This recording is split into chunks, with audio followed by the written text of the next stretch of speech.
দুনিয়াতে আল্লাহর নবী দুজাহানের আকা জনাবে মুহাম্মদ রাসূলুল্লাহ সাল্লাল্লাহু তাআলা আলাইহি ওয়াসাল্লাম বললেন, গো খাদিজা, কেন এভাবে কান্না করো? তোমার দুই চোখ দিয়ে কেন পানি পড়ে যায়? খাদিজা রাদিয়াল্লাহু তাআলা আনহা বললেন, ইয়া রাসূলুল্লাহ, ইয়া হাবিবাল্লাহ, নবী গো, আমার বাড়িতে এমন কিছু খাবার খাদ্য নাই, তবে বাড়িতে একটা বকরি ছিল, ওই বকরি থেকে দুধ দহে এক গ্লাস আপনার জন্য রেখেছি।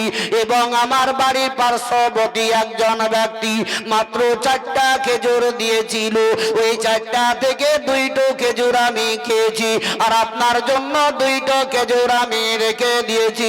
বিশ্বের নবীর সম্মুখে হযরতে খাদিজা রাদিয়াল্লাহু তাআলা আনহা ওই দুধ আর খেজুর সম্মুখে রেখে দিলেন। বিশ্বের নবী আমার একটা খেজুর হাতে নিলেন, খাদিজার দিকে লক্ষ্য করে নবী আমার বললেন, গো খাদিজা, এনাও একটা খেজুর তুমি আমার সম্মুখে খেয়ে নাও। হযরতে খাদিজা রাদিয়াল্লাহু তাআলা আনহা বললেন, ইয়া রাসূলুল্লাহ, ইয়া হাবিবাল্লাহ, নবী গো, আমি 2টা খেজুর খেয়েছি, আর আপনার জন্য আমি 2টা রেখে দিয়েছি। নবী আমার বললেন, খাদিজা, তবে একটু চোখের পানিটা বন্ধ করো। খাদিজা, তোমার কান্নায় আমি সহ্য করতে পারি না। হযরতে খাদিজা আবার চোখের পানি ঝরঝর করে ঝরে যায়। বিশ্বের নবী বললেন, খাদিজা গো, একটা খেজুর তুমি নিয়ে নাও, আর আমি দ্বিতীয় খেজুরটা খেয়ে নিচ্ছি। হযরতে খাদিজা রাদিয়াল্লাহু তাআলা আনহার হাতে যখন নবী খেজুর দিয়ে দিলেন, আর নবী একটা খেজুর নিয়ে মুখে দিতে যাবে, এমন সময় খাদিজার দিকে নজরটা দিয়ে দিলেন। দেখছেন যে জামাটা পরিধান করেছিলেন, ওই জামাটার মধ্যে এত ডাবটি দেওয়া, এত ডাবটি দেওয়া, দ্বিতীয় ডাবটি দেওয়ার মতো জায়গা কোনো খালি ছিল না। দ্বিতীয় পট্টি দেওয়ার মতো খাদিজার জামা কোনো ফাঁকা ছিল না। নবী আমার বললেন, গো খাদিজা, তবে তোমার শরীরে যে কাপড়টা পরিধান করে আছো, ওই কাপড়ের মধ্যে এত ডাবটি দেওয়া, খাদিজা, একবার যদি আমায় বলতে, আমি নবী মুস্তাফা, আমি তোমার পোশাক এনে দিতাম। হযরতে খাদিজা বললেন, ইয়া রাসূলুল্লাহ, ইয়া হাবিবাল্লাহ, নবী গো, আমি জানি গো, জানি আপনার নিকটে কোনো সামর্থ্য নাই, তবে নবী গো, আপনার নিকটে আমার জামা কাপড়ের কোনো লালায়িত নাই, তবে আমার মনের মধ্যে একটা ইরাদা আছে, ওইটা যদি আপনি পরিপূর্ণ করে দেন, তবে আল্লাহ আমার বেড়া পার করে দিবে। নারে তাকবীর, নারে ইসারা। মাওলানা মোহাম্মদ ইব্রাহিম কালভি সাহেব জিন্দাবাদ। বিশ্বের নবী বলছেন, খাদিজা, তবে চোখের পানিটা একটু বন্ধ করো।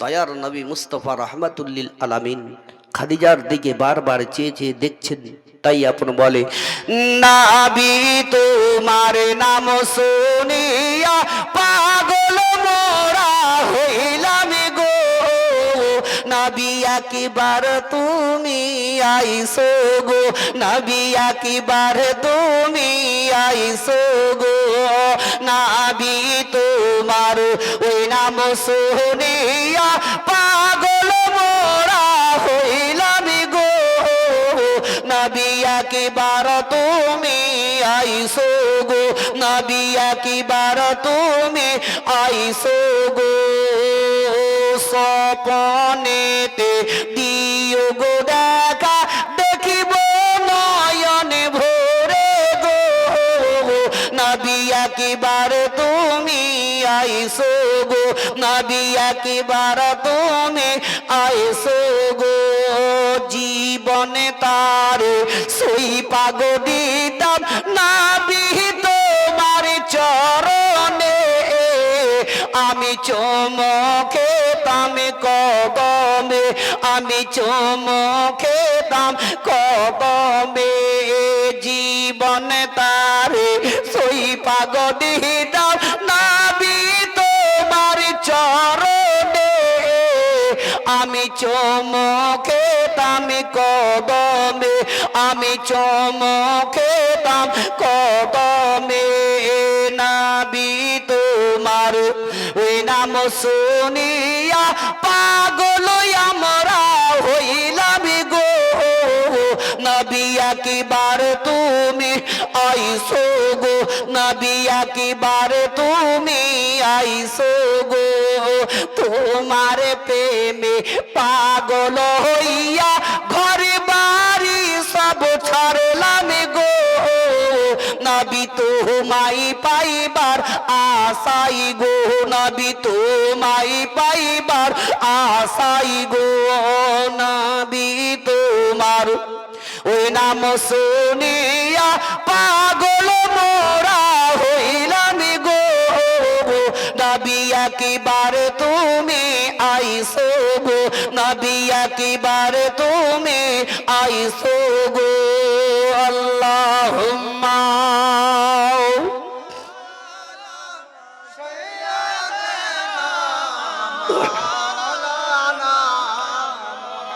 ওয়ালা আলে সাইয়্যিদিনা সাল্লাল্লাহু তাআলা আলাইহি ওয়াসাল্লাম। বিশ্বের নবী আমার বললেন, মগো খাদিজা, তবে একটু চোখের পানিটা বন্ধ করো। এমন কি তোমার মনের মধ্যে ইরাদায় আছে, একবার তুমি আমায় প্রকাশ্য করে বলো। আমি নবী মুস্তাফা, আমি তোমার একটা একটা সমস্ত কথাগুলা পরিপূর্ণ করে দিব। হযরতে খাদিজা বললেন, ইয়া রাসূলুল্লাহ, ইয়া হাবিবাল্লাহ, নবী গো, তবে এই পৃথিবীর দুনিয়াতে কেউ চিরস্থায়ীর জন্য থাকার লেগে কেউ আসেনি ইয়া রাসূলুল্লাহ। তবে যার যেদিনকে ডাক পড়বে তাকে এই পৃথিবীর দুনিয়া ছেড়ে চলে যেতে হবে ইয়া রাসূলুল্লাহ। যেদিনকে আমার ডাক পড়বে সেই দিন আমাকে এই দুনিয়া ছেড়ে চলে যেতে হবে। নবী আমার চোখ দুটো বন্ধ করলেন, নবী দুই চোখের কোনা দিয়ে পানি পড়ে গেল। নবী বললেন, খাদিজা, এই কথাটি তুমি মুখ দিয়ে বের করো না। খাদিজার বলো না, বলো না। বিশ্বের নবীর দিকে তাকিয়ে বললেন, ইয়া রাসূলুল্লাহ, ইয়া হাবিবাল্লাহ, নবী গো, এই পৃথিবী দুনিয়াতে কেউ থাকার জন্য আসেনি, সকলকে এই পৃথিবী দুনিয়া ছেড়ে চলে যেতে হবে। তবে নবী গো, ও গো আমার স্বামী, মাতার মনি, নয়নের তারা, যেই দিন আমার ইন্তেকাল হবে সেই দিনকে বাজার থেকে কাফন খরিদ করে আনবেন না। কেননা আপনার শরীরে যে কাপড়টা পরিধান করে আছেন ওই কাপড় দ্বারাতে যদি আমার কাফন করে দেন তবেই আমার বেড়াটা পার হয়ে যাবে। নারে তাকবীর, নারে ইসারা। মাওলানা মোহাম্মদ ইব্রাহিম কালবি সাহেব জিন্দাবাদ। বিশ্বের নবী আমার বললেন, ও গো খাদিজা, যাও যাও যাও, আমি তোমার সেটা পরিপূর্ণ করে দিব। বিশ্বের নবীর দিকে তাকিয়ে হযরতে খাদিজা রাদিয়াল্লাহু তাআলা আনহা বললেন, ইয়া রাসূলুল্লাহ, ইয়া হাবিবাল্লাহ, নবী গো, যেই দিন আমার ইন্তেকাল হবে আপনি আমাকে দাফনিয়ে দিবেন। কবরে রাখার পরে আপনি ওই কবর থেকে চলে যাবেন না। কেননা মানুষ যখন ইন্তেকাল করে তাকে দাফনার পরে প্রত্যেকটা মানুষ দোয়া খায়ের করে আপন চলে যায়। 40 কদম চলে যাওয়ার পরে ইয়া রাসূলুল্লাহ, ওই কবরের মাটি এদিককার মাটি ওদিককার মাটিকে আপন বলে, এবার পিছতে আরম্ভ কর, এবার পিছতে আরম্ভ কর। ইয়া রাসূলুল্লাহ, ও গো আল্লাহর নবী গো, আপনি আমার কবর থেকে চলে যাবেন না। কেননা আপনি আমার কবরের চারিপাশে পাগে পাগে পাগে আপনি ঘুরবেন। ইয়া রাসূলুল্লাহ, যখন কে আপন ওই কবরের উপরে আপনি চারিপাশে পাগে পাগে যদি ঘুরে তবে ওই কবরের মাটি, ওদিককার মাটিকে বলতে পারবে না। এবার খাদিজাকে পিষতে আরম্ভ কর, কারণ হলো এটাই বিশ্বের নবীর পদতল আমার ওই কবরের মাটির উপরে পড়েছে। নারে তাকবীর, নারে সালাত। মাওলানা মোহাম্মদ ইব্রাহিম কালবি সাহেব বিশ্বের জিন্দাবাদ। নবীজি আমার বললেন, খাদিজা যাও, আমি সেটাও তোমার পরিপূর্ণ করে দিব। হযরতে খাদিজা তৃতীয়বারে বললেন, ইয়া রাসূলুল্লাহ, ওগো আল্লাহর নবী গো, ওই কবরে যখন দুই ফেরেশতা এসে সওয়াল করে, তাকে একটা একটা করে জবাব দিতে হয়। তবে নবী গো, আপনি আমার কবর থেকে চলে যাবেন না, কেননা মুনকার নাকির যখন আমার কবরে আসবে, আমার সওয়াল করবে, আমাকে একটা একটা করে জবাব দিতে হবে। ইয়া রাসূলুল্লাহ, তবে ওই কবরের সওয়ালটা যাতে আমাকে না দিতে হয়, আমার বদলে আপনি আমার কবরের জবাবটা দিয়ে দিবে। নবী বলছেন, খাদিজা যাও, আমি সেটাও তোমার পরিপূর্ণ করে দেবো। জোরে বলুন। তাহলে নবী ছিলেন কে? নবী কবরের খবর পর্যন্ত বলে দিতে পারে। জোরে বলুন। তাহলে বিশ্বের নবীর বিবিদের নবীর প্রতি কত ভরসা বিশ্বাস ছিল কি, ইয়া রাসূলুল্লাহ, আমার কবরের সওয়ালের জবাবটা দিয়ে দিবেন। তো নবী বললেন, সেটাও আমি তোমার পরিপূর্ণ করে দেব। আজাল আপনাদের আমাদের বাপ মা যদি মরে যায়, এখন ধরে আমার বাপ মরতে বসেছে, ওই সময় যদি বেটা আমার কবরের সওয়ালের জবাবটা দিয়ে দিস, পারবে কেউ? তাহলে নবীর মতো আমরা হতে পারি? যার জন্য সারা জাহানকে সৃষ্টি করেছে বিশ্বের নবী, কুল কায়নাতের নবী জনাবে মুহাম্মদ রাসূলুল্লাহ সাল্লাল্লাহু তাআলা আলাইহি ওয়াসাল্লাম, তিনি টুকটুক করে রাস্তা ধরে চলতে আরম্ভ করলেন। কি হলো গো? আচ্ছা আচ্ছা। তবে বিশ্বের নবী রাহমাতুল লিল আলামিন যখন রাস্তা ধরে হেঁটে যাচ্ছেন, চলতে চলতে একটু দূরে নজর পড়ে গেল, দেখছে একটা বাচ্চা চারিদিকে তাকিয়ে তাকিয়ে তাকিয়ে তাকিয়ে দেখতেছিল। ওই সময়তে নবী আমার টুকটুক টুকটুক করে ওই বাচ্চাটার কাছে গিয়ে হাজির হয়ে গেলেন। আল্লাহর নবী দুজাহানের আকা জনাবে মুহাম্মদ রাসূলুল্লাহ সাল্লাল্লাহু তাআলা আলাইহি ওয়াসাল্লাম ওই বাচ্চাটার দিকে লক্ষ্য করে বলতে লাগলেন, ওগো বাচ্চা বলো, তবে এমন কি তুমি চারিদিকে তাকিয়ে তাকিয়ে তাকিয়ে তাকিয়ে তাকিয়ে এমন কি দেখতেছো, আর এই জায়গায় দাঁড়িয়ে কেন আছো বলো? তবে বাচ্চাটার সাইডে বাবা একটা পুটুলি বোঝা তৈরি করে নিয়ে দাঁড়িয়েছিল। ওই বাচ্চাটা বলতে লাগলো, আমি এই জায়গায় দাঁড়িয়ে আছি বোঝাটা আমার মাথায় তুলে নেওয়ার জন্য। তবে এমন কোন মানুষ লোক দেখতে পাই না, আমি মাথার উপরে ছেড়ে নেব। বিশ্বের নবী আমার বাচ্চার মুখের দিকে একবার তাকিয়ে দেখেন, একবার বোঝার দিকে নবী আমার তাকিয়ে তাকিয়ে দেখতে আছেন। দেখা গেল ওই বাচ্চার থেকে বোঝাটার ওজনটা বেশি হবে। এই বাচ্চাটা বোঝাটা পুটুলে নিয়ে যাবে কি করে? আহারে বিশ্বের নবী, নবীর আদর্শটাই দেখুন, নবীর ব্যবহারটাই বা কেমন ছিল। দয়ার নবী মোস্তফা বললেন, বাচ্চা বলো তোমার বাড়িটা কোন জায়গায় বলো? বলে আমার বাড়িটা অমুক জায়গায়। নবী আমার বললেন, বাচ্চা রে, এই বোঝা তুমি নিয়ে যেতে পারবে না, তবে এই বোঝাটা আমি নিজের মাথায় তুলে নিচ্ছি, আর তুমি আগে আগে চলো, আমি তোমার পিছনে পিছনে যাব। নবী খুদ বললেন, তুমি আগে চলো, আমি তোমার বোঝা নিয়ে মাথায় নিয়ে টুকটুক করে তোমার পিছনে পিছনে গিয়ে তোমার বাড়িতে আমি পৌঁছে দিব। আচ্ছা ভাই, আপনাদের আমাদের দেশে নেতা আছে না নাই? মেম্বার আছে না নাই? আমাদের কমিটির মধ্যেই তো মেম্বার আছে, তাই না? আর সভাপতি দেখবেন তবু আছে, এমনকি উপপ্রধান, প্রধান, যাই হোক গ্রামে আছেই। ওই প্রধান কিংবা মেম্বার যদি রাস্তা দিয়ে হেঁটে যায়, আর একটা লোক একটা বোঝা চেড়ে নেওয়ার লেগে দাঁড়িয়ে দাঁড়িয়ে দেখছে, যদি লোক আসে তো চেড়ে নিব। মেম্বার কিংবা প্রধান আসছে, আর ওই সময় বলে, ভাই একটু চেড়ে দাও, দিবে? দিবে কি? কেন দিবে বলেন?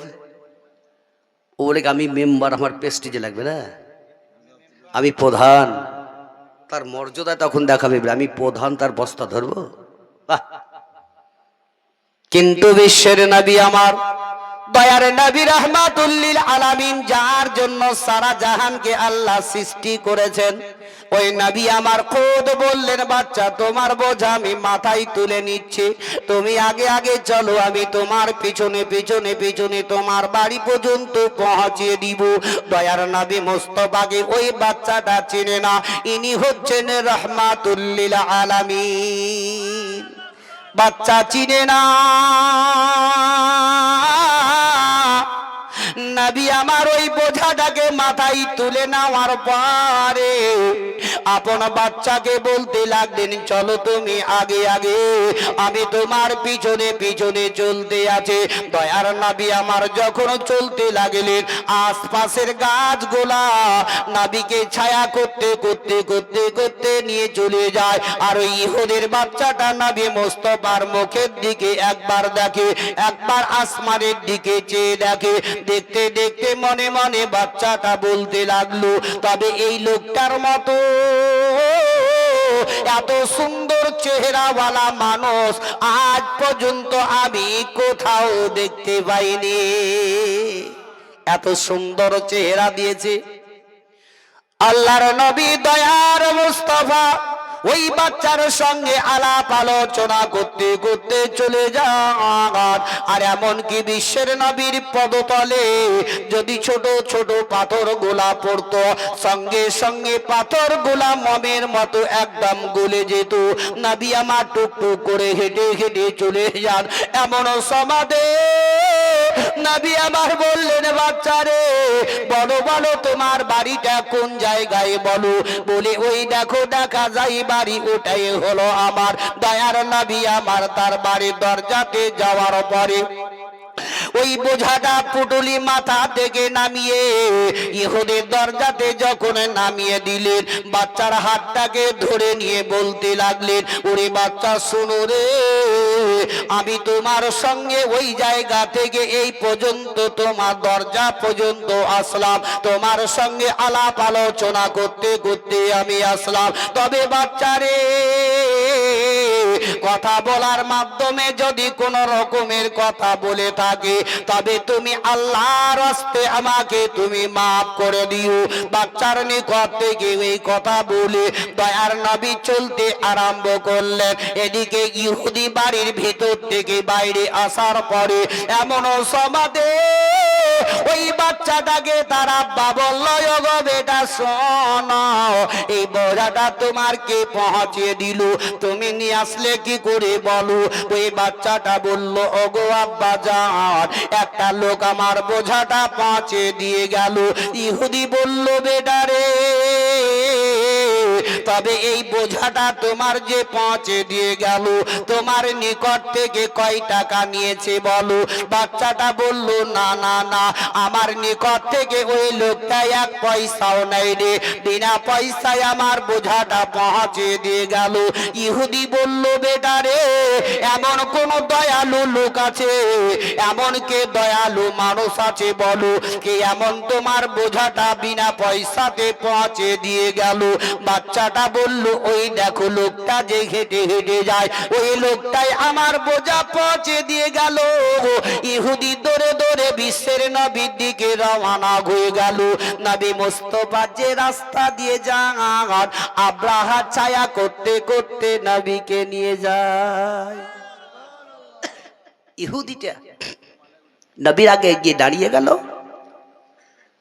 বিশ্বের নবীকে ইহুদি জিজ্ঞাসা যখন করলো, নবী আমার পরিচয় যখন জানিয়ে দিলেন, সঙ্গে সঙ্গে ইহুদি কলমা পড়তে আরম্ভ করলো। পড়ো লা ইলাহা, জোরে একসঙ্গে লা ইলাহা, লা ইলাহা, লা ইলাহা ইল্লাল্লাহ মুহাম্মাদুর রাসূলুল্লাহ সাল্লাল্লাহু তাআলা আলাইহি ওয়াসাল্লাম। আল্লাহুম্মা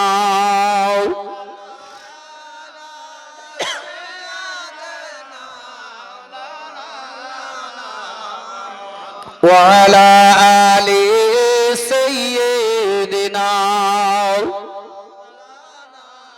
محمد صلى الله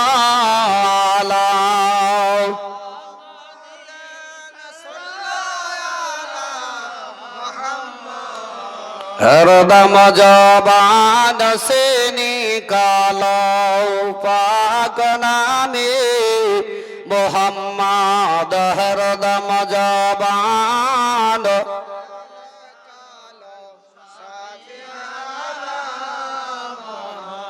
सल्लल्लाहु ताला अलैहि वसल्लम। ओ बाबा जीवनेर आमार भाईरा मा बोनेरा आमार বিশ্বের নবী কুল কায়নাতের নবী জনাবে মুহাম্মদ রাসূলুল্লাহ সাল্লাল্লাহু তাআলা আলাইহি ওয়াসাল্লাম তিনি টুকটুক করে নিজের হুজরাখানাতে আপন চলে গেলেন। এদিকে বয়োজ্যেষ্ঠ সাহাবী যার নাম হলো হযরতে আবু বকর সিদ্দিক রাদিয়াল্লাহু তাআলা আনহু রাস্তা ধরে হেঁটে হেঁটে হেঁটে হেঁটে যান। এমন সমাতে দেখতে পাওয়া গেল যার নামখানা আপনাদের আমাদের মুখের জবানে जुबाने आछे जार नाम हलो हजरते बिलाल रादियाल्लाहु ताआला आनहुर। ओई समाते बयस छिलो मात्र बाबा 8 बछर बयस। ओई समाते हजरते আবু বকর সিদ্দিক রাদিয়াল্লাহু তাআলা আনহু রাস্তায় চলতে চলতে গিয়ে দেখছেন হযরতে বিলালের প্রতি এত অত্যাচার চলে এত অত্যাচার চলে। হযরতে বিলালের শরীর দিয়ে রক্ত গড়ে গড়ে যায়। বিলাল তো বাবা কলমা খানা পড়তেছে লা ইলাহা ইল্লাল্লাহ মুহাম্মাদুর রাসূলুল্লাহ সাল্লাল্লাহু তাআলা আলাইহি ওয়াসাল্লাম। হযরতে বিলাল বাবা মুচকি মুচকি হেসে যায় আর শরীর দিয়ে রক্ত গড়ে গড়ে যায়। হযরতে বিলাল ওই জায়গায় জমিনের মধ্যে মরুভূমিতে পড়ে আছেন। অন্যান্য রাখালেরা চারিদিকে দাঁড়িয়ে আছে। হযরতে আবু বকর সিদ্দিক সেই জায়গাতে যাওয়ার পরে আপন জিজ্ঞাসা করলো বলো বলো এই বাচ্চাটার প্রতি এইভাবে কেন অত্যাচার করো বলো। তারা বলল শুনো গো এই বাচ্চাটা যতক্ষণ পর্যন্ত নবী মুহাম্মাদের কলমা না ছাড়বে তার প্রতি এইভাবে অত্যাচারই চলবে। আজ আমাদের ওই রকম অত্যাচার শুরু হয়েছে কি ভাই হয়েছে নাই? অত্যাচার শুরু হয়ে গেছে। তবে এখনো সতর্ক হয়ে যাও হে মুসলমান। ও হযরতে বিলালের কাছে হযরতে আবু বকর সিদ্দিক বলতে লাগলেন এই বিলালকে কি তোমরা বিক্রি করবে বলো এই বাচ্চাটাকে কি তোমরা বিক্রি করবে? তারা বলল আমাদের বাদশার কাম হলো কিনার বিচা একে বিক্রি করে দেওয়া হবে। হযরতে বিলাল রাদিয়াল্লাহু তাআলা আনহুকে অতটা বেশি দেওয়ার পরে যখন খরিদ করে নিলেন ওই সমাতে হযরতে আবু বকর সিদ্দিক বলছেন গো বিলাল তোমার এখন হাসার সময় নয় কাঁদার সময়। তবে কেন তুমি এইভাবে হাসতেছো বলো?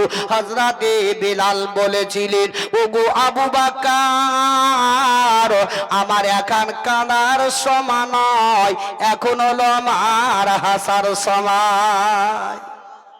কি ভাই হাসার সময় কি নাই? তাহলে আমাদের এখন কাঁদার সময় চলছে না হাসার সময়।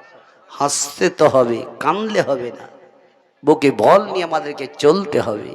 হযরতে বিলাল বলেছিলেন শোনো এ আবু বকর কাঁদার সময় নয় এখন হচ্ছে আমার হাসার সময়।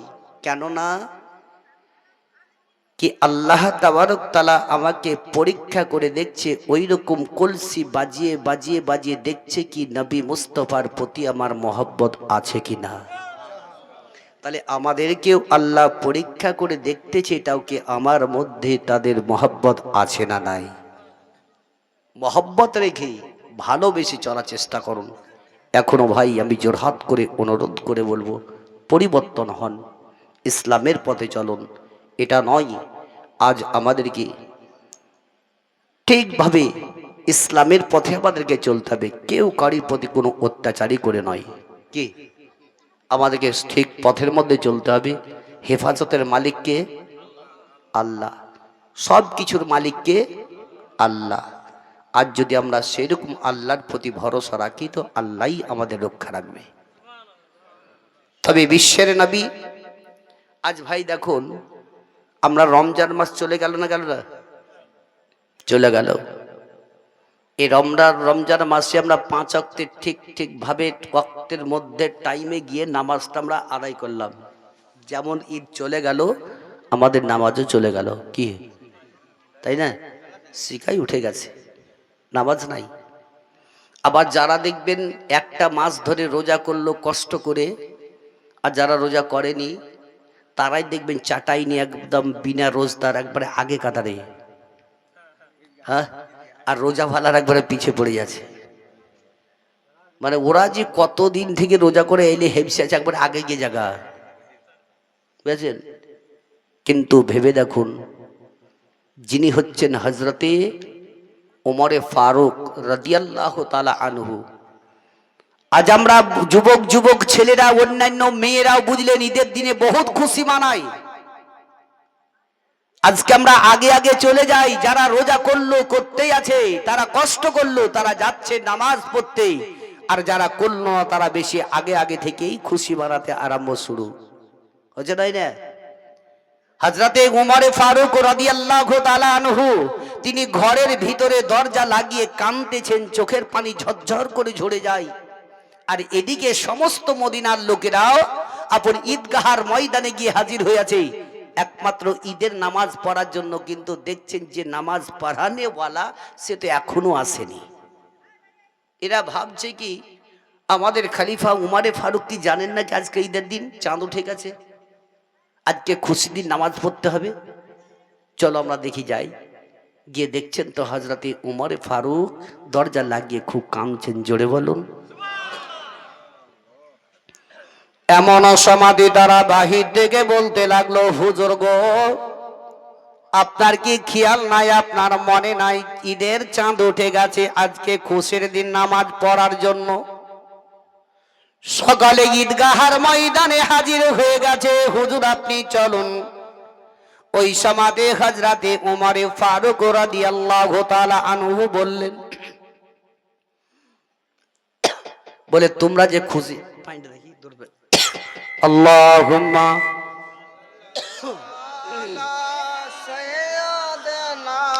মাওলানা মুহাম্মদ ওয়া আলা আলে সাইয়্যিদিনা মাওলানা মুহাম্মদ সাল্লাল্লাহু তাআলা আলাইহি ওয়াসাল্লাম বলছেন, তোমরা যে খুশি মানাচ্ছ, তবে ঈদের রাত্রিতে আল্লাহর কি দরবারে কেঁদে দোয়া করেছো কি আল্লাহ, আমরা যে মাহে রমজানের রোজা রাখলাম, তারাবির নামাজ পড়লাম, আল্লাহ তোমার দরবারে কবুল হয়ে আছে কিনা? কখনো বলেছো? কখনো দোয়া করেছিলে বলো? তারা চুপচাপ হয়ে আছে। হযরতে উমরে ফারুক দোয়া করতেই আছেন, গায়বী আওয়াজ দিয়ে বললেন, হে উমর, তোমার রোজা এবং তারাবির নামাজ আমার দরবারে কবুল হয়ে গেছে। এরকম আমাদেরকে দোয়া করার মতো দোয়া করতে হবে, কাঁদতে হবে। যিনি ভাই আজ মেয়েরা, আজ কত মা বোনের আমার নামাজের দিকে আমাদের গুরুত্ব দেয় না। আমরা জীবনী কাহিনী বহুত শুনতেছি, তবে যেভাবে বলেছেন ইনশাআল্লাহ আমি সেই ওয়াকিয়াই আপনাদের সম্মুখে তুলে ধরবো। আপনাদের শোভাটা আমার খুব সুন্দর লাগছে ভাই। আল্লাহ রাব্বুল ইজ্জত আপনাদেরকে শুরু থেকে শেষ পর্যন্ত এইভাবে বসে থাকার তৌফিক এনায়েত করুক, জোরে সকলে বলুন আমিন।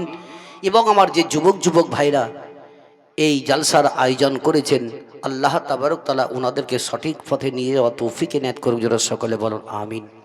আমার ওই কমিটি ভাইদেরকে আমি বলবো, ভাই খালি জালসা করলে যে জান্নাতে যাব তা নয়, জালসা করুন, তার সাথে সাথে মসজিদ আল্লাহর ঘরের দিকে আগান।